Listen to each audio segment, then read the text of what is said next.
So just in case you missed last week's episode, here's what you missed. Last time, Mark and Royal celebrated 100 episodes of Graveyard Carz by taking a look at the never-before-aired original pilot, featuring the shop's very first restoration and the very beginnings of the legendary Phantom Cuda. Now, Dave jumps from Challenger to GTX. Will struggles to finish the cut and buff on a beautiful and unique 1968 Copper Charger. And Mark checks the progress on his custom A100 build with the hopes of revealing it at SEMA 2018. They're coming to get you, Barbara.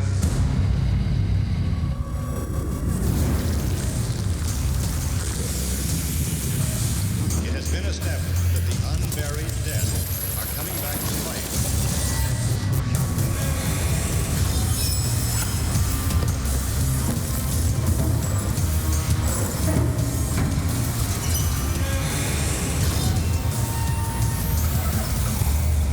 Because of the obvious threat, this station will remain on the air day and night. So right now I have our 1968 MM1 Charger in the booth, ready to go and be painted. It's about 5:30 in the morning. I try to come in a little bit earlier so I can just stay focused, start painting the car from start to finish without any interruption. So once I get dressed here in the booth and I'm painting, it's a nice color. We haven't done it yet. It's real pretty. It's kind of like the burnt orange, but it's a little more bronze look to it. Super transparent, high metallic. So it's one of those colors that you just got to be patient, and you'll spend the next 4 or 5 hours doing. Once I'm done with the car, it's gonna look amazing. I mean, it's the final paint. The prep work went great, and I'm a better painter than Mark, so of course it's gonna look good. First of all, it's a 68 Charger. That is in my opinion, that's the best year Charger out there. Secondly, the color. That MM1 turbine is the first time we've ever done that color here. First time I've done that color. It's a gorgeous color. Then you top on the fact that it's got a white stripe and white interior.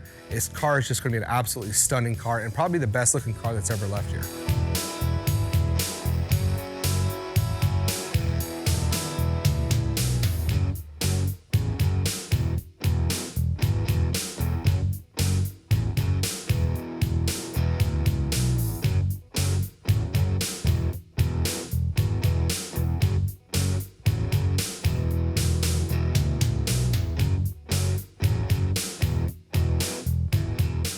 It's gonna be the normal routine. Mark's gonna pull in, that big honking nose is gonna pick up some smell that he says he can smell, whatever. He's gonna come running down this little hallway here. Well. Run into the paint shop, say, oh my God, what are you doing? And it's the same exact stuff we've done for like 2 or 3 seasons now. So if he's gonna do this, some new material would be great. You've never done that color. That's MM1 turbine bronze. What's the difference? You know, right now I'm just not in the mood for Mark and any of his BS. Well, you're supposed to get my help on it. I'm not doing that. I don't know what that means. And I'm just not in the mood for it. I've already talked to him earlier this week about trying to borrow a car, so I'm gonna drop my car off at the dealership. It should be there. Good idea. Dodge, right? Chrysler? Yes, Chrysler. Mopar family. It's gonna be there for a couple days. In the event it goes over, can I borrow one of your vehicles? And that didn't work out well either. So I'm just not interested in talking to him from this point forward. Can't see magic paint without a magic hat. Hat, please.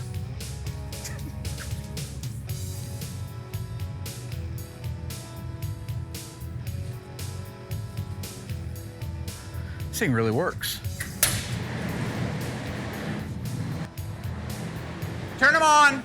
Turn the lights on. Turn them on.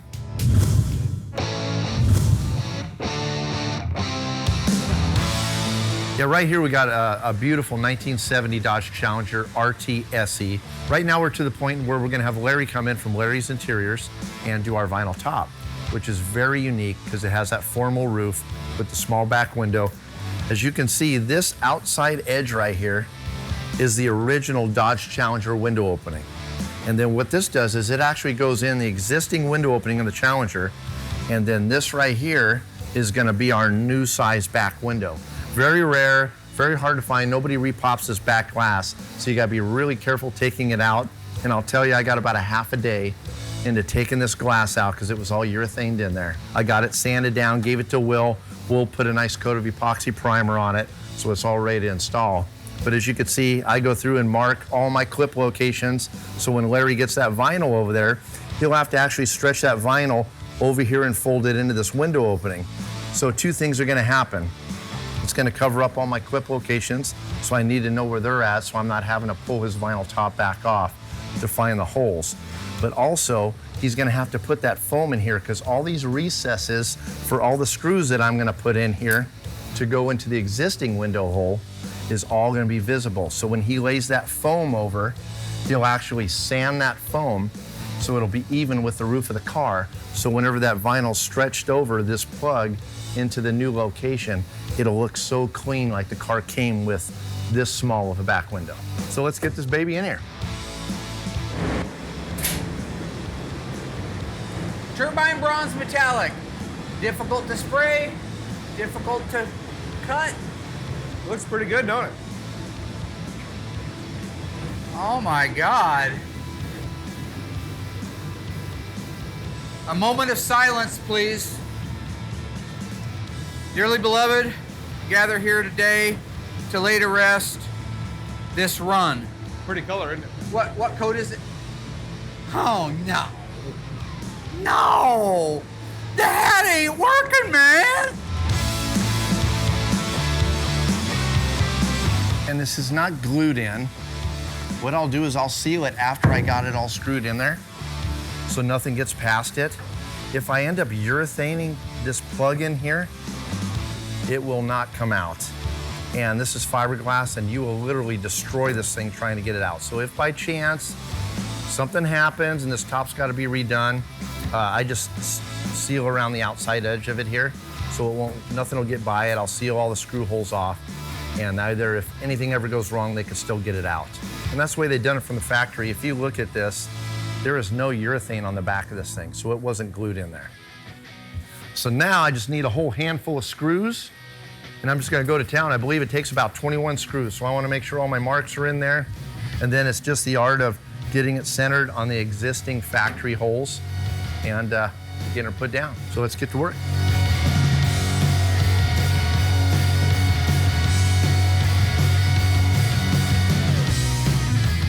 All right, they're all screwed down and ready to go, so.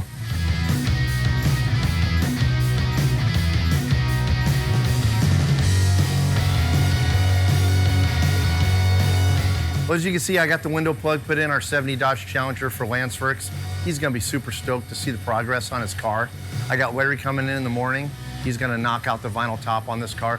Very unique top on here.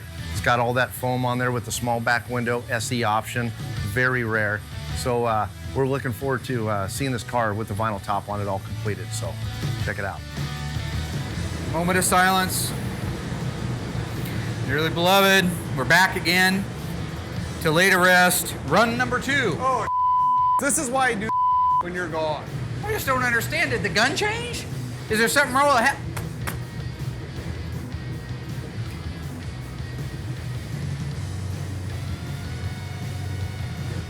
It still works. I don't know. Oh, no. Now that's a run. I had one run. There isn't a painter that's watching this show or somebody that's at home. It doesn't matter who you are. Every painter has put a run in something. It doesn't matter. It's just as long as you can get it out, that's fine. He just likes to be a little more dramatic when the cameras are there. Because I've done it a couple of times, and it's not a big deal. But the second those cameras come on, then the over-exaggeration of praying and God help us comes out. Are you done? I'd recommend getting a new hat, Magic Man. Oh, here's the thing.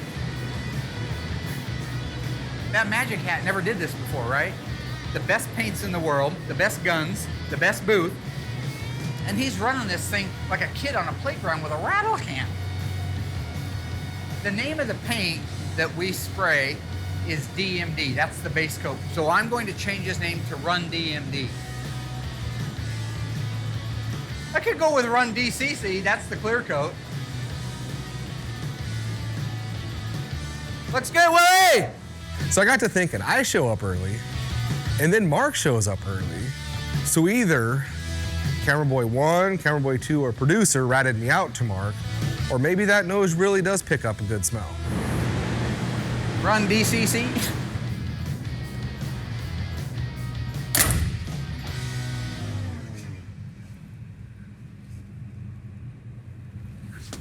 Coming up, Dave jumps from Challenger to GTX. Will struggles to finish the cut and buff on a beautiful and unique 1968 Copper Charger.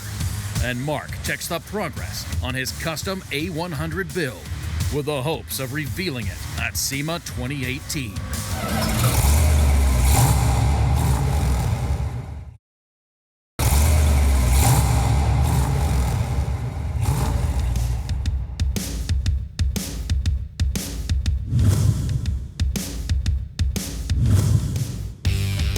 So I just finished doing the final paint on Zeed's Charger. Car came out beautiful. With that being said, is Mark can't smell paint. He can't smell paint from his house. He can't smell paint from his office. I know he's got a big nose, but that nose doesn't work that good. Hey, Willie. How's it going? How can I assist you, my friend? No, grab a chair. I don't want to. No, you're fine. All right, Brand new couch. level with me.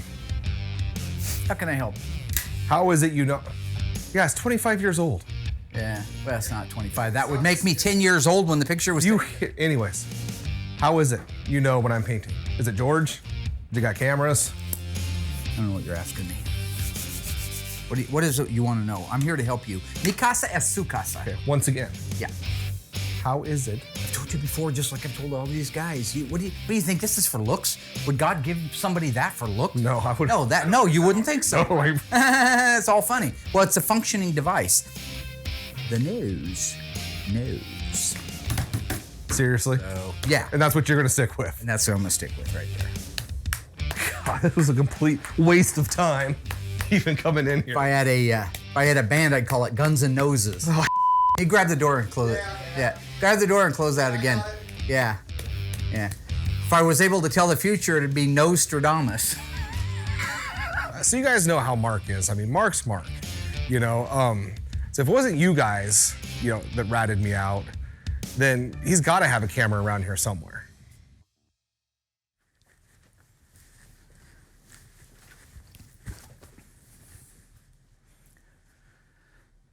So you're wondering what this is. I've been thinking a lot about Graveyard Carz and where I foresee it going in the future, not only as a show, but as a shop and a team. And I've noticed that it's hard for people to say what's on their mind when other people are standing next to them. I mean, I think we're all a little bit that way, that we're a little more emboldened, like they talk about keyboard commandos that are more willing to say something when they don't have to face somebody. So I've invented this confessional. You've seen similar ones out there, but you've never seen it in this particular line of work. And what I want it to be is an honest, sincere opportunity for anybody to come in here, sit down, and say what's on their mind without ridicule, without having a pushback from somebody or an argument. And I hope that what it ends up doing is extracting from somebody their true feelings that need addressed in order for us to continue to grow as a family. And is this something that we can make work? Is this a change that is necessary for Graveyard Carz to grow?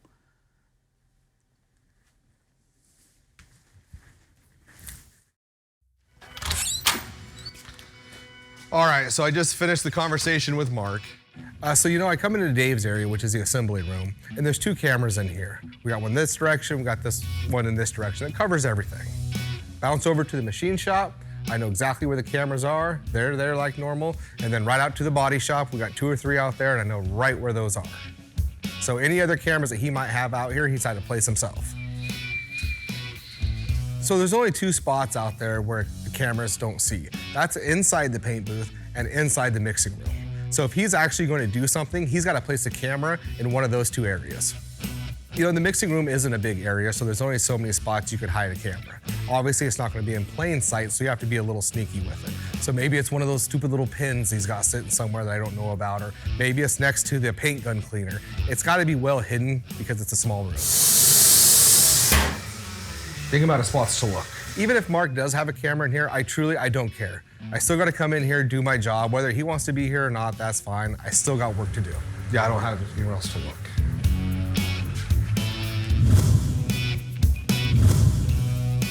Larry's all done installing our vinyl top. Did an amazing job. Car looks fantastic.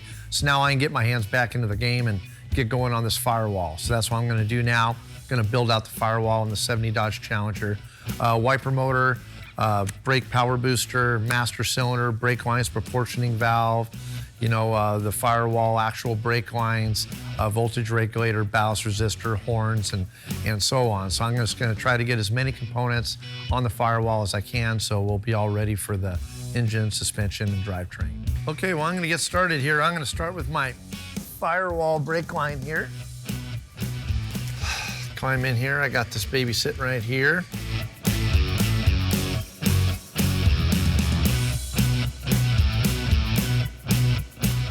Now I'm basically gonna grab my master cylinder. It's gonna go right in here. It's got 4 studs. It's gonna feed right through here. I'll go ahead and put that in place, and then we'll start building everything out from there.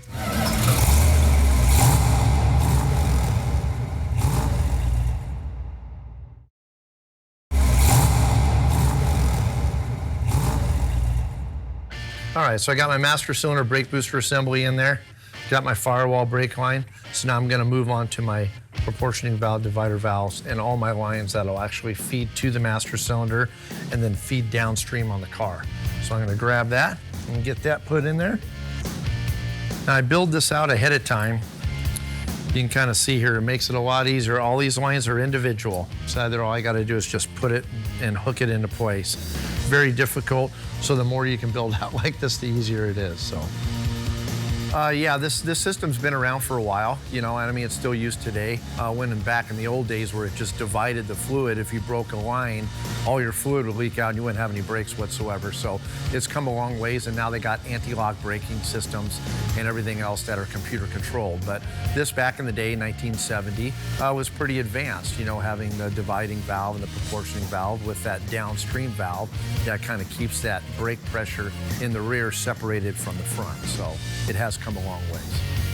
I always like to install as much of the engine compartment as I can. For one, once that engine goes in there, it takes up so much real estate that it's really hard to get to a lot of those fittings, a lot of those brake lines. I'm gonna go ahead and put in that 3-speed wiper motor. It's a date-coded wiper motor. It was his original one. They did a great job, beautiful job restoring it. Getting those installed beforehand saves me from leaning over the fenders, possibly causing scratches and dents in the car, you know, and in the paint. Voltage regulator right there works in conjunction with the alternator to charge your battery. This right here, this ballast resistor, this here will cut your voltage down.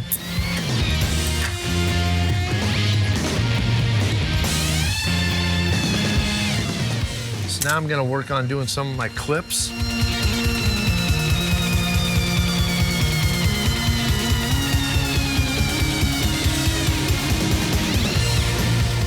All right, so I got all my clips in there. Of course, I won't be able to actually clip any of these in until I get my washer bottle in there, and I'll have washer bottle hoses going through here, then up into there to my nozzles and everything else for the washers. All right, so now I'm gonna put my horns on. All right, got our unique bolt. You can see these are paint cutters. They got these little sharp teeth on there, so when they screw onto these horns, they cut into that metal, because if these things don't ground, they won't work.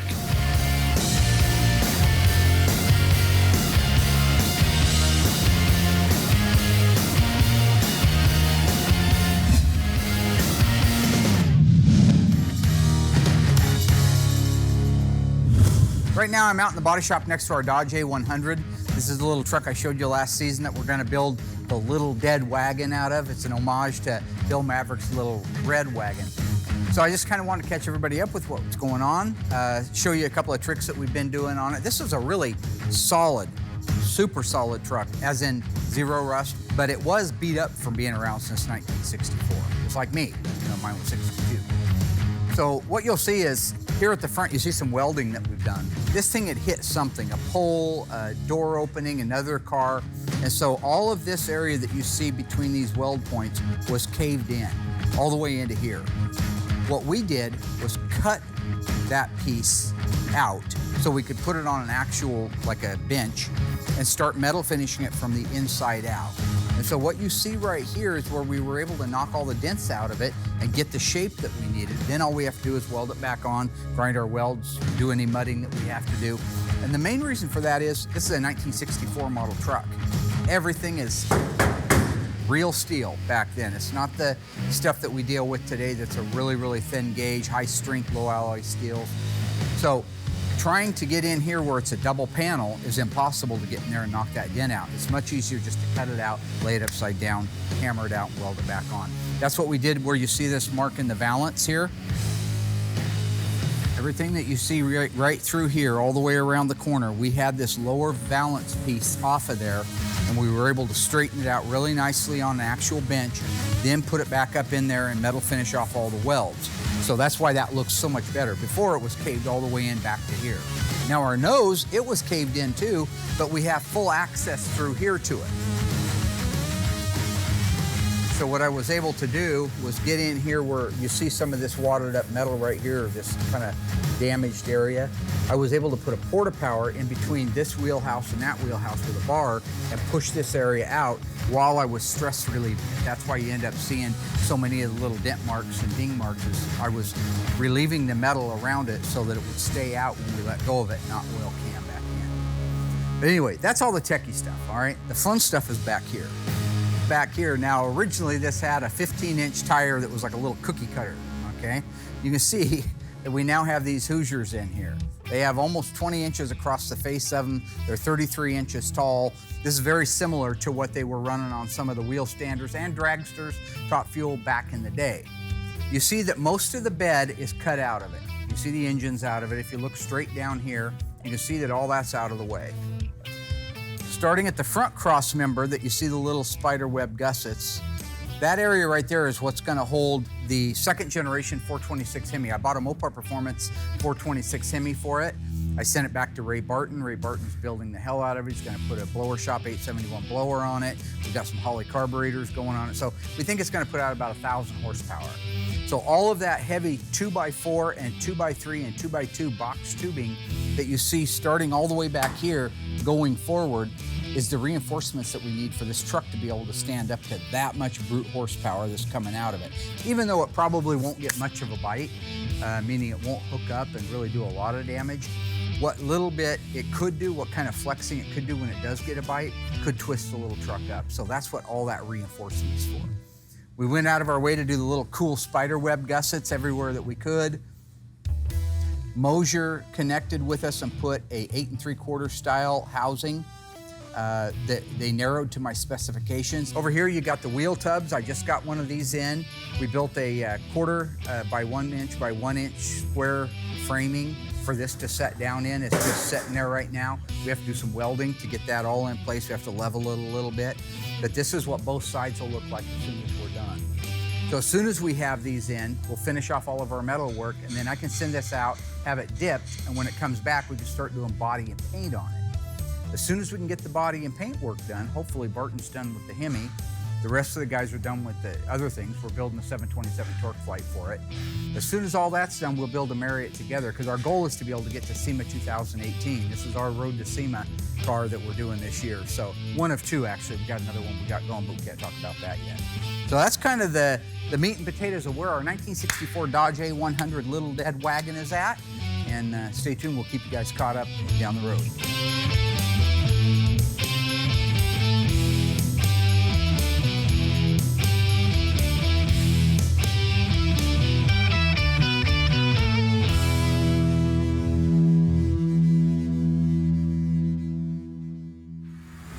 Stay tuned. Dave begins the final assembly on a beautiful 1969 Seafoam GTX.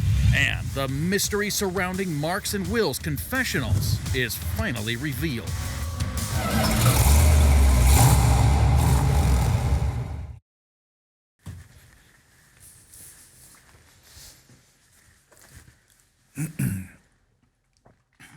I don't know if anybody's used this yet, the Confessional. Will came in and he asked me about using a car because this car was going to go into the shop for some repairs and he didn't know if he'd get it back in time for the weekend. And it's funny because Will's family. He knows he doesn't have to ask. He has keys to everything here. He has keys to the shop. He has codes.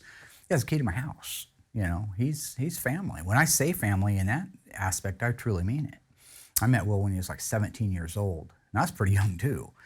And you see us go at it sometimes in the shop, but that's a lot of fun too. It's kind of one-upmanship, who can get who. And we both recognize that, but we also both recognize that at the end of the day, we are brothers and we look out for each other. And I hope that I feel the same way when I'm 70 that I do today when I'm 55, that these guys are family and that you love them. And when you have a child and you love them, you do what any good parent would do, and that's make sure their needs are met. So in the case of this, there's no reason to ask for a car, but I appreciate the respect that he did it. Of course I'll lend him something.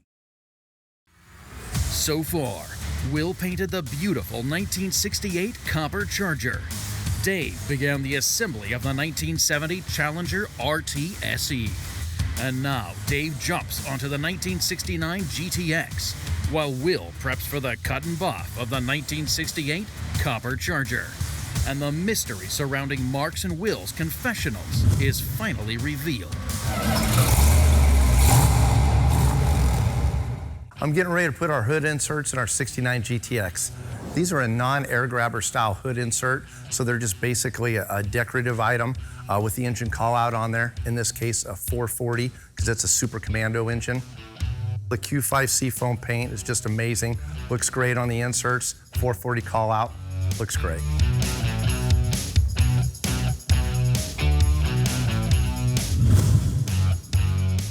Hood insert look fabulous.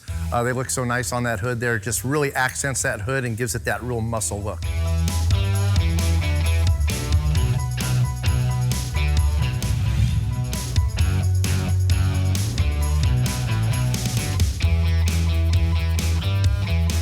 I'm going to go ahead and install the grill in the GTX. We did a fabulous job actually restoring this grill. We were able to keep the original grill, which in a lot of cases is pretty rare, being that it's, you know, mostly plastic. It's got a couple little metal bands on it, but we're also able to get the original fasteners from Tony. A lot of them break off. When you remove that grill, they all snap off. So it came out beautiful. So it's always nice to actually have the original parts from the original cars that we're able to restore and put back on that car.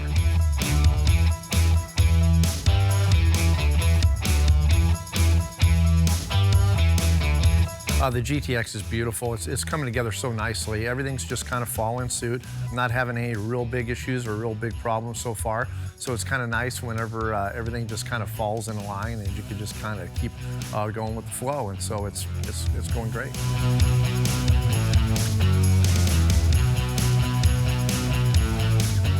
What I'm working on here is our wing window assembly for our 69 GTX behind me. I'm going to disassemble this because if you can see here, this chrome is pretty pitted.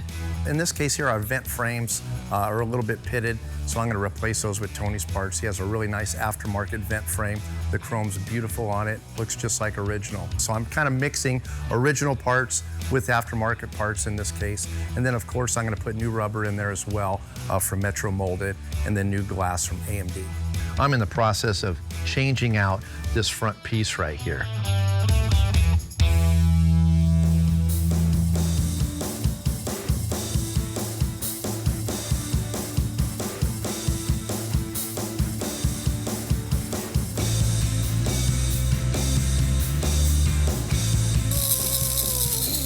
So now I got my channel. This is the part I'm saving.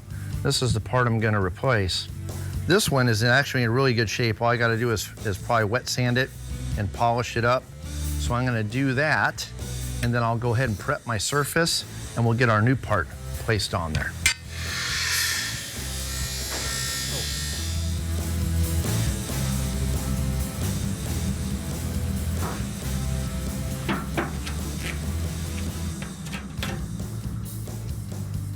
Okay, yeah, we used the last one on the DP90.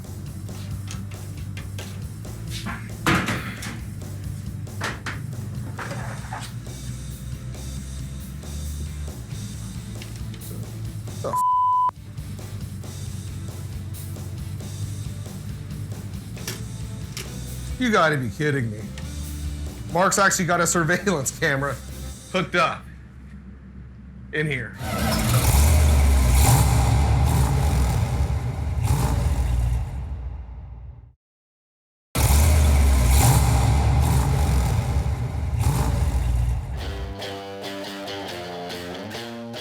What I'm gonna actually do is I'm gonna panel bond this with some 3M panel bond adhesive.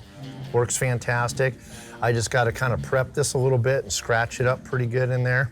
And then I'm gonna sand this part right here, shoot some panel bond in there, clamp it together, and it'll be like brand new.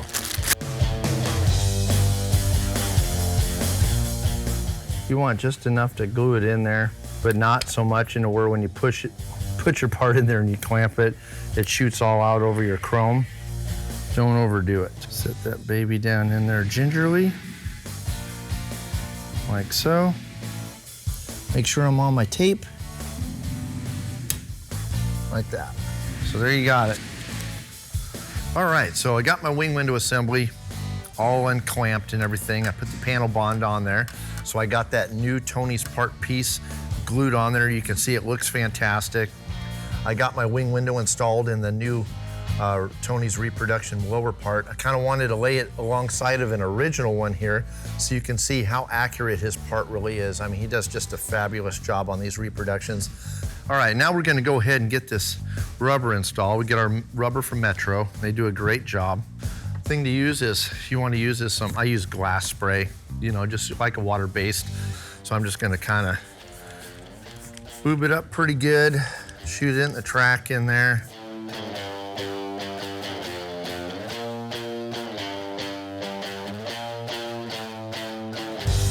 All right, so now that we're to that point where we're gonna marry the door glass to our wing window assembly.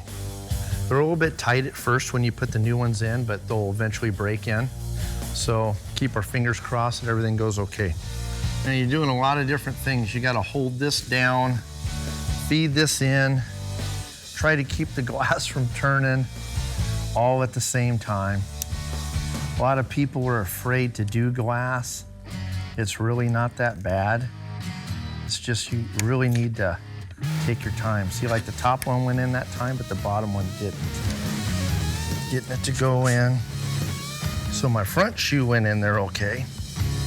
So now I gotta work the back one in.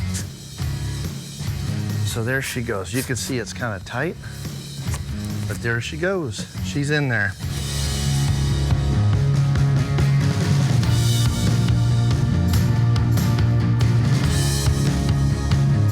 Get a good shot of the camera in there? You know, and just as I thought, you know, Mark's done that stupid silliness of actually putting a camera in here. I don't get it, I don't know why he does it, but it's just a huge waste of time. He wants to get 15 cars done a year. We should probably stop doing this stupid. It's on now. So I'm gonna go in and talk to Mark. Hopefully it doesn't turn out like it did when I asked to borrow a car. I started working for Mark in 1995 when I was a sophomore in high school. So, you know, when I took over as painter, you know, it has its ups and downs because you're just learning on the fly and you think you can do it until you're actually the one doing it. At that time, where a lot of people would have probably fired me, he stuck with me. We've grown close over the years and I've become a great painter because of him. Mark's worked really hard to get where he's at and I'm glad to be part of it. And the people that he surrounds us with now, you know, we're all a big family and we're all part of the team. He's still silly, his, you know, normal routine. But being here truly is a blessing. Wrecked him, damn near killed him. I still love that joke. But that's not nice. You need... What are you doing? Found it, huh? Yeah. You got nothing better to do with your time? You need to make that hole bigger next time. Get a wider shot. Look, no, there is no look, Clouseau, I know you think you're so brilliant for coming up with this. That's great, okay? The fact of the matter is, obviously, I could have put a tinted lens over it with a blue shade to it, and you would. Why even bother doing this? I do that because I want to make sure that you're doing your job. I'm doing my job. And I always do. I'm there to help I don't you. need. This is not help. You this do is need creepy. help. This is not creepy. Yeah, All I'm saying is I want to be able to keep an eye on you, make sure you're doing your job. I'm doing my job. Are you doing your job? Yes. Let me ask you this, all right? What is a picture worth? You're as crazy as your cousin out there. Picture is worth 10,000 words. Fred Bernard, oftentimes accredited to Mark Twain, but it was Fred. I call him Freddie. Willie, you forgot your can. Willie! Ha ha ha! Good job, man.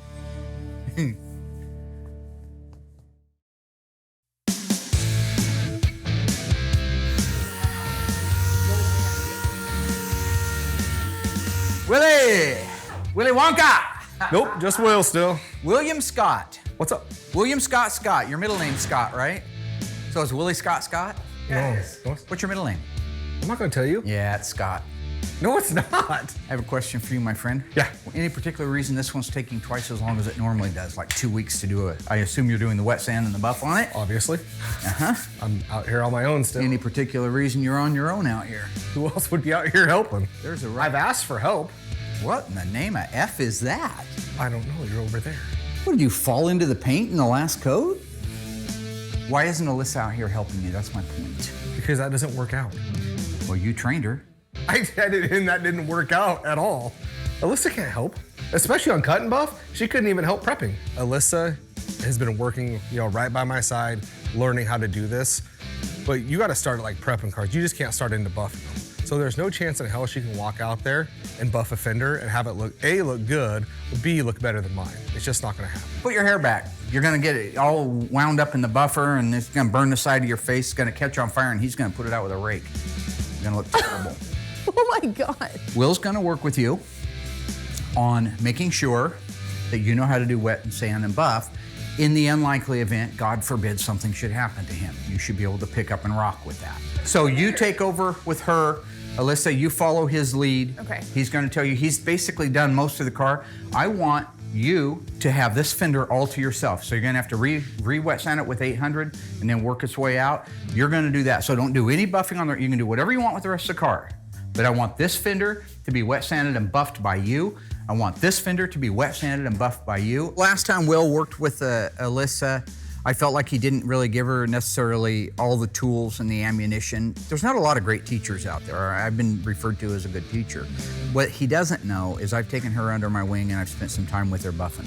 And she's doing really good. Let the competition.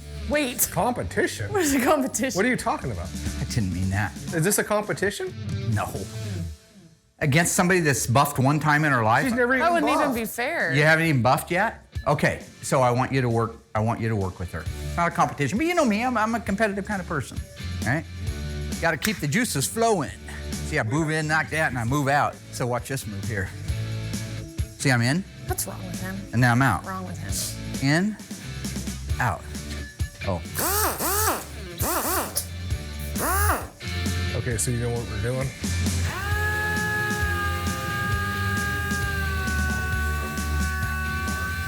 Well, since you've been working with me and you have been patient, not your normal crazy self with your dancing and your whole routine, he's actually taking the time to teach me.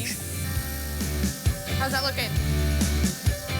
Well, looks good. Oh, sorry. I have no idea what that was about. I've worked with her in the past trying to prep these cars for me, and she just isn't physically capable of doing it. Now, all of a sudden, she walks out here to the booth, gets the car looking the way it should on the first try, like she knows what she's doing. So something's up. I'm not sure what it is, but I'm sure we'll find out. This is it, the big enchilada, the big cheese, getting ready to walk in. See how my daughter did versus William Scott? The doors are already open. I don't get it. Is that supposed to be like a power intro or something? Have I created a monster? You shouldn't. It's not about them, okay? And if you are gonna do a power shot, and you guys don't put this in the edit. You look like you're about to knock a lung loose.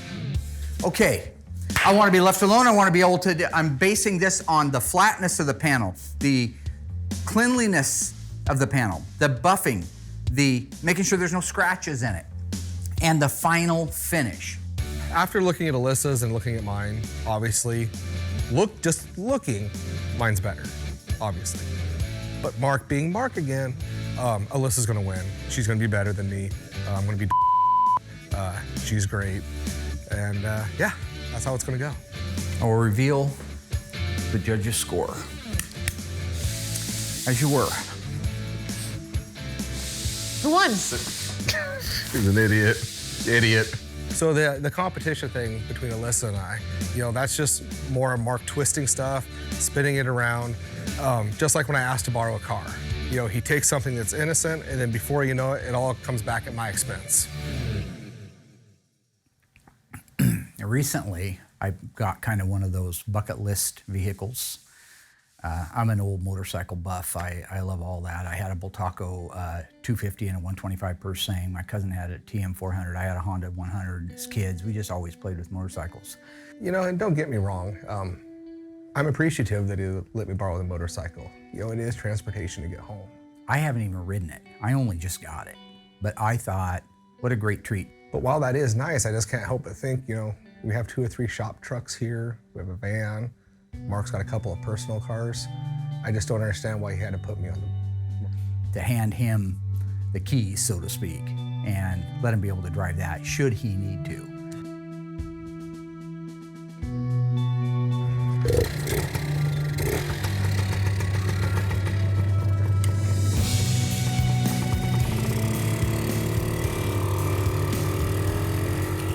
So I guess at the end of the day, I have to look at the bright side. It gets good gas mileage. If I crash, I'm not gonna go far to hit the ground. But I'm Will Scott, the #1 painter here at Graveyard Cars. I have a reputation. I can't be going around town on a mini bike. It looks ridiculous.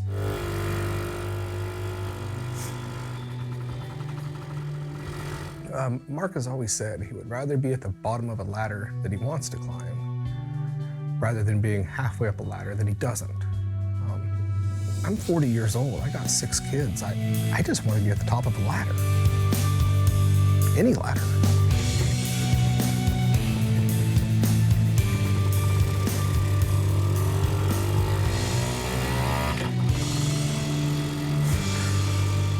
Well, I would like to personally thank you for letting us get absolutely nothing done this week. Dude, that was all you. That was 110% more of your ridiculousness. Here's the we thing. should rename the show to that. What I've learned over the years is I've learned just let somebody talk. You may learn something. Go on, please. No, it's just more silliness. We gotta stop. My job is to make sure camera. We know your nose works good. We've seen it. that you That's do your fine. job. The camera's a waste of time. Alyssa and I have to give that to Alyssa Rose at 98 points. Will, you were very close. Very good job at 97. It's a close one. You should give yourself a pat on the back. whatever you're trying to do there with her and I. Would you admit one thing, that every single time that I've come in and helped you, that there's been galactic problems that we've avoided because of me? You haven't been out there to help me. Been out there many, many times, and while you were still replay the footage of that. Yeah. When was the last time you came out there and helped me? You weren't even twinkling your daddy's eye when I was doing this. That makes no sense. Have you used the confessional at all? Yeah, unfortunately I did. Oh, you did? Yes. It's excellent. And wasn't that therapeutic? Didn't you feel like you were making a connection? No, the camera's right here. I did mine. I cannot wait to see it. I'm not interested. How do you think you're going to see it? You're going to air it.